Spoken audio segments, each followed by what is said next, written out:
The Boston Strangler, Unmasking a Serial Killer. Dark Files. Welcome back to Dark Files, where we delve into the most haunting and infamous criminal stories. In today's episode, we'll be exploring the chilling case of the Boston Strangler, one of America's most notorious serial killers.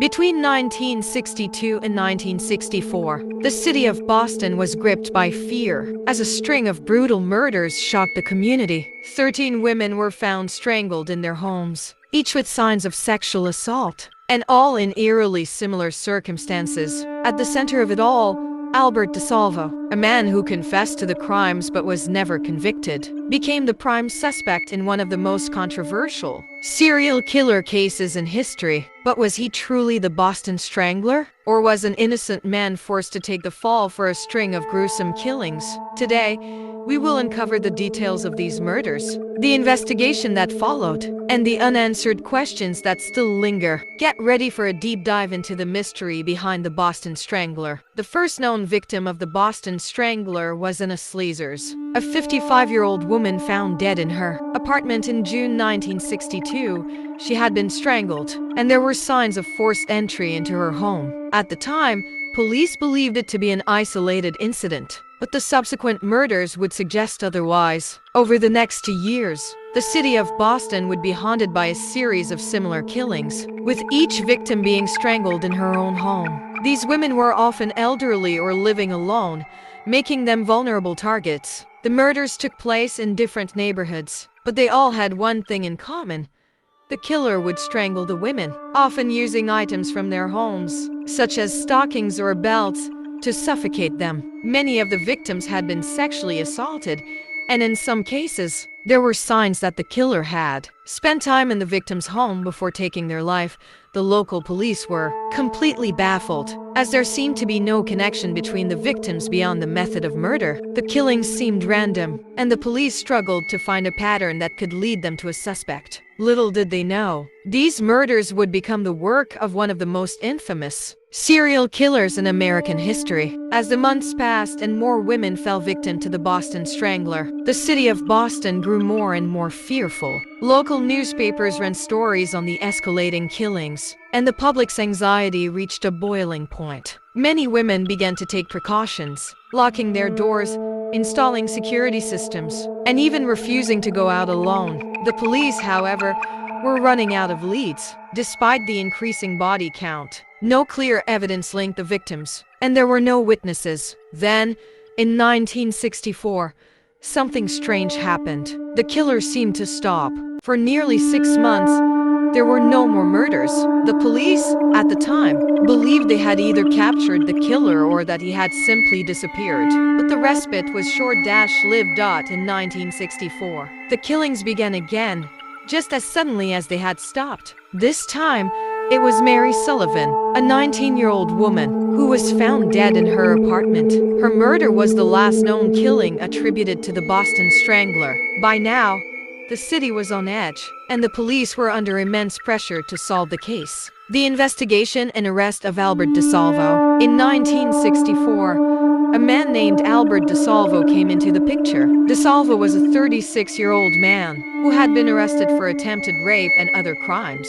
He was already known to police, but it wasn't until he confessed to the murders of the Boston Strangler that the investigation began to take a new turn. DeSalvo was not the typical serial killer. He was a short, unassuming man who had a history of violence and sexual assault. In fact, his original crime was being a part of a string of sexual assaults in the area, which he was known to commit while using the alias The Measuring Man. The name came from his habit of offering to measure women for appliance sales before attacking them. In 1964, while in custody for a separate crime, DeSalvo began confessing to the murders. He provided intricate details about the killings that only the killer would know. For example, he described how the victims were bound, strangled, and sometimes sexually assaulted. He even described the scenes in ways that seemed to match the crime scenes perfectly. But there was a problem: no one had actually seen him commit the murders. DeSalvo's confessions were voluntary,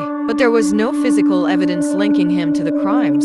and his confession alone was not enough to convict him. Was Albert DeSalvo really the Boston Strangler, or was he simply seeking attention for the crimes? The police had no way of knowing for sure. The trial and the confession controversy. Despite DeSalvo's confessions, the police and prosecutors were still unsure whether he was the true killer. He was charged with rape, armed robbery, and attempted murder for his other crimes. But when it came to the Boston Strangler murders, the case was far from clear. At the trial, DeSalvo's defense team argued that he had been mentally unstable and was not fit to stand trial for the murders.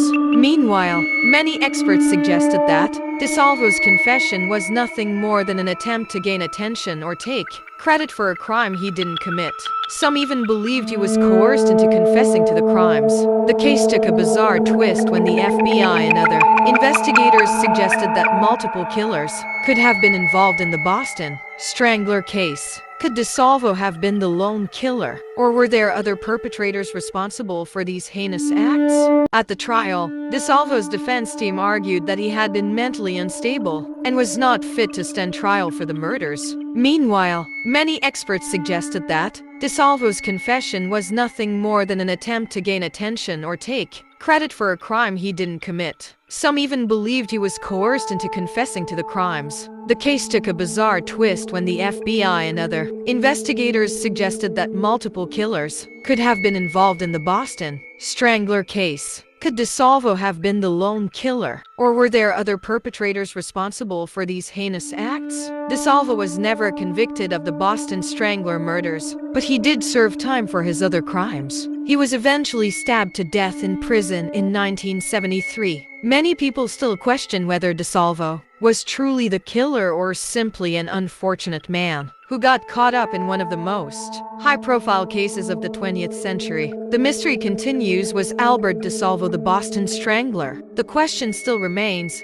was Albert DeSalvo really the Boston Strangler? In the years since his death, there have been numerous debates, documentaries, and investigations, but the case is still unsolved. In 2013, DNA evidence was re-examined, and a link to DeSalvo was tentatively established. However, the evidence was not definitive enough to close the case for good. Many believe that DeSalvo was guilty, but others argue that there were too many inconsistencies in his confessions and in the investigation to convict him beyond a reasonable doubt. To this day, the true identity of the Boston Strangler remains a mystery. The story of the Boston Strangler is a haunting tale of fear, confusion, and mystery. It's a case that captivated the public in the 1960s and still raises questions today. Whether or not Albert DeSalvo was the true killer is still up for debate, but the legacy of this chilling crime continues to haunt the streets of Boston. Thank you for joining us in today's episode of Dark Files, as we explored the unsolved mystery of the Boston Strangler. If you found this story as chilling as we did, don't forget to like, subscribe,